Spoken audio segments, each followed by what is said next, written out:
दोस्तों नमस्कार, geo strategic Bharat पर आपका स्वागत है। दोस्तों आज हम बात करेंगे बांग्लादेश में हुए हाल ही में चुनाव की और उसमें जीत प्राप्त करने वाली बांग्लादेश नेशनलिस्ट पार्टी की और उसके इतिहास की। वो भारत के लिए कौन सा रुख रखेगी, भारत और बीएनपी के बीच कैसे संबंध रहेंगे। बांग्लादेश में 12 फरवरी 2026 को आम चुनाव संपन्न हुए, जिसमें बांग्लादेश नेशनलिस्ट पार्टी ने लगभग 209 सीटों के साथ भारी बहुमत हासिल किया। प्रधानमंत्री नरेंद्र मोदी ने बीएनपी के प्रमुख को जीत पर बधाई दी। मोदी जी ने फोन भी किया, ट्विटर पे भी बधाई दी और ये उम्मीद जताई कि दोनों देशों के बीच में संबंध मजबूत हो। इसकी राजनीति अभी तक सिर्फ दो पार्टियों के इर्द गिर्द घूमती थी, एक शेख हसीना की पार्टी आवामी लीग और दूसरी खालिदा जिया की पार्टी बीएनपी। ये जो तारिक जिया लौटे हैं, ये खालिदा के उत्तराधिकारी या डार्क प्रिंस इनको पूरी मीडिया कह रही है। ये फिलहाल बांग्लादेश नेशनलिस्ट पार्टी के एक्टिंग चेयरमैन हैं और प्रधानमंत्री के प्रबल दावेदार हैं। देश के पहले मिलिट्री रूलर आपको याद होंगे जियाउर रहमान, जो बाद में प्रेसिडेंट भी बने। उनकी बेगम थी खालिदा जिया, ये उनके पुत्र हैं तारिक जिया। तो सीधे शब्दों में कहीं बांग्लादेश की सबसे स्ट्रॉन्ग पॉलिटिकल डायनेस्टी फैमिली से आते हैं। अब इनका जो रुख होगा भारत के प्रति, उसको समझने के लिए हमको थोड़ा पीछे चलना पड़ेगा। अब कितना पीछे चलना पड़ेगा, तो हम चलेंगे पीछे 1971 में। हम सब जानते हैं कि 1971 में बांग्लादेश आजाद हुआ, पाकिस्तान से अलग होकर इंडिया की मदद से। शुरुआत में बांग्लादेश की जो सोच थी वो थी कि हम बंगाली आइडेंटिटी के हैं, सब धर्मों के लिए हम बराबरी की बात करेंगे।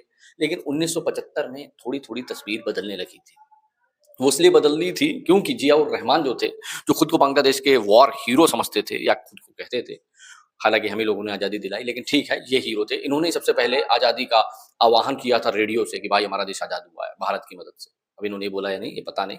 तो ये जो बांग्लादेश था, अब देखिए नाम ही देखिए बांग्लादेश, ये रिलीजन की बात नहीं कर रहे हैं, ये बात कर रहे हैं बंगाली की।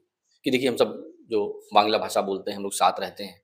हम लोगों ने पाकिस्तान से आज़ादी ले ली।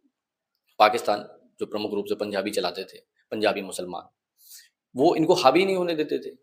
चाहे चुनाव में जीत जाए, सारे निर्णय पाकिस्तान से लिए जाते थे। इन पर अत्याचार किया जाता था। उसके लिए मैंने एक अलग वीडियो बनाई है, वो आप देख सकते हैं। बात कर रहे थे कि इनके पिताजी जियाउर रहमान जब पॉलिटिक्स में आए, तो उनकी पॉलिटिक्स में आप समझिए उन्होंने थोड़ा सा इस्लामिक ग्रुप को स्पेस देना शुरू किया। वहीं से शुरुआत ही जमात इस्लामी की। जमात इस्लामी एंटी हिंदू है, उसकी बातों से आपको लग जाएगा।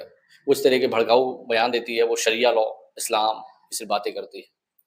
तो जो जमात इस्लामी थी, आप कह सकते हैं बीएनपी के साथ अलायंस में शेख हसीना के खिलाफ ये लोग लौटे थे। जब भी इनकी पार्टी मजबूत होती थी तो हिंदुओं पर अत्याचार बढ़ जाते थे। तो इस फेज के बाद जो बांग्लादेश की जो पॉलिटिक्स है वो दो कैंप में बट गई थी, एक शेख हसीना, एक खालिदा जिया। 35 साल तक इन्हीं औरतों की सत्ताएं रही हैं। यही दोनों लोग खालिदा जिया और शेख हसीना आते रहे। अब खालिदा जिया के बेटे जो तारिक रहमान हैं, इन पर 2007 में करप्शन के केस लगे, तो ये भाग गए लंदन। शेख हसीना ने बोला कि हम केस चलवा देंगे। तो इनके अंदर ये सब बातें भरी हुई हैं। ये लोग चाहते हैं कि शेख हसीना भारत लौटा दे और उसको ये फांसी पे चढ़ा दे। तो अब जब इन्होंने देखा कि मोहम्मद यूनुस आ गए हैं, जो अमेरिका के चमचे हैं आप कह सकते हैं, जो अमेरिका की शय पर सारे काम कर रहे हैं, तो तारिक रहमान अब वापस लौट आए हैं। इसका मतलब कहीं ना कहीं जो बीएनपी है फुल अटैक मोड में आ सकती है। लेकिन इंडिया के साथ हो सकता है रुख नरम रखे, क्योंकि हम लोग पड़ोसी देश हैं।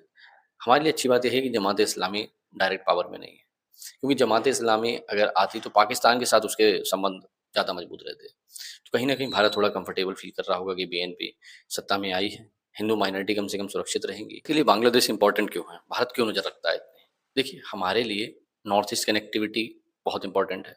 1971 का हमारा इमोशनल कनेक्शन है बांग्लादेश के साथ। हम चाहते हैं कि खुशहाल सेक्युलर बांग्लादेश हो, जिसमें हिंदू माइनॉरिटी सेफ रहे।